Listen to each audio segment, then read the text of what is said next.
All right, now let's talk digital economy. Taptengele was a keyword in the country a while back, but I think it seems to have been watered down. Now Simon Salstrom is the CEO and co-founder of Direct Ed Development, and he joins us right now.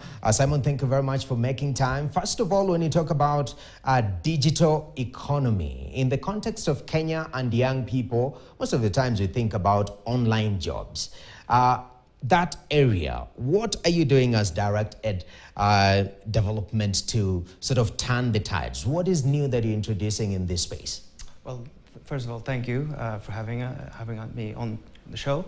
The thing that we realized was that on one hand, in Africa, in Kenya and otherwise, we have a lot of young talents who just need a laptop, they need some extra support for internet, and then we need to show them, essentially, here are the skills that are in high demand in the West, in London, in Sweden.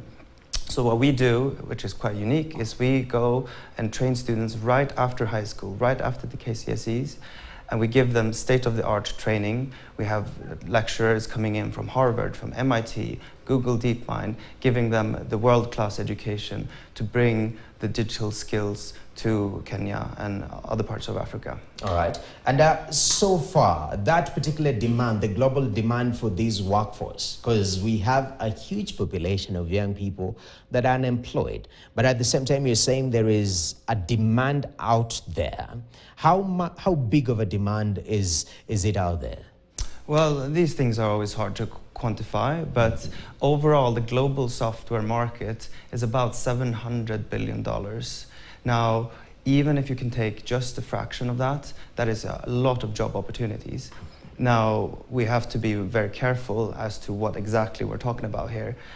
These are highly technical skills. It's very difficult, and you need a lot of time, and you need the world-class education and those type of opportunities in order to actually compete for these jobs. Right. So I would say that our vision really is to train the future leaders of African tech, to create these entrepreneurs who can build the billion-dollar companies from Kenya and then hire other people within the country and create more job opportunities there that way. All right, you say these are highly technical skills, because sometimes there is some people can relate and they think if it is digital, then it's something I can do a quick course, 3 months, and get out there and get a job. So these trainings, ideally, since you're starting with high school leavers, people are transitioning either to campus, how deep dive do they go in these skills, and how long do you train them for? What is the threshold that can qualify them to have that demand, that power to be demanded out there? Right. So our program is fully 1 year long. It starts with an introductory course that we open up for, at the moment, our select partner schools, which include Mango High, Karima Girls, Alliance Girls High School. We're looking to expand those with more partnerships. But after completing this 1 week introductory course, which only requires you to have a mobile phone, we have a selection into a 4-month-long, very intensive remote boot camp. If you need access scholarship, we will provide you with that. That's a laptop, that's some Wi-Fi support. But then here's the more unique part. Amongst all of our top graduates, we place them into apprenticeships with Western companies for 8-month-long job and specialization training. And this is how we stand out. And it's only after that point that we think that our graduates are able to have the sufficient skills to actually be marketable and get those remote job opportunities. All right, and as we come to a close of this, operating these trainings and working with these young people, just from a macro perspective, are there barriers, especially looking at the Kenyan ecosystem and Africa, that if we do away with, will sort of streamline this digital adoption and more young people going into the digital economy? Well, I think that there is definitely need from a policy point of view to make it seamless, to open up these type of alternative routes, because at the end of the day, the students need to have stable internet, they need to have stable electricity, there needs to be places where they can sit and work.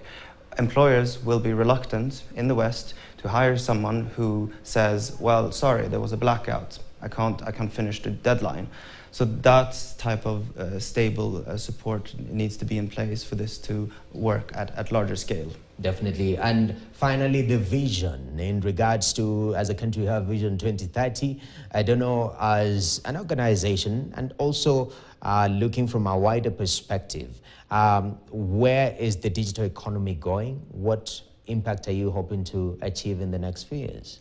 Well, the vision that we state for ourselves is that our goal is to generate $40 million in higher lifetime earnings for our graduates. That's looking across their entire lives, and then generate, well, thousands, probably in the tens of thousands of jobs. For now, we will be focusing on Kenya, but we're also looking to expand to other parts of East Africa. All right. Thank you very much. Simon Sahlstrom is the CEO and co-founder at Direct Ed Development, and they say that young people just right after high school, that is the prime time to introduce them to this digital world, equip them, train them, and let them intern into the workplace. And that gives them that strong foundation, because whether we like it or not, where is the world going? The world is going digital.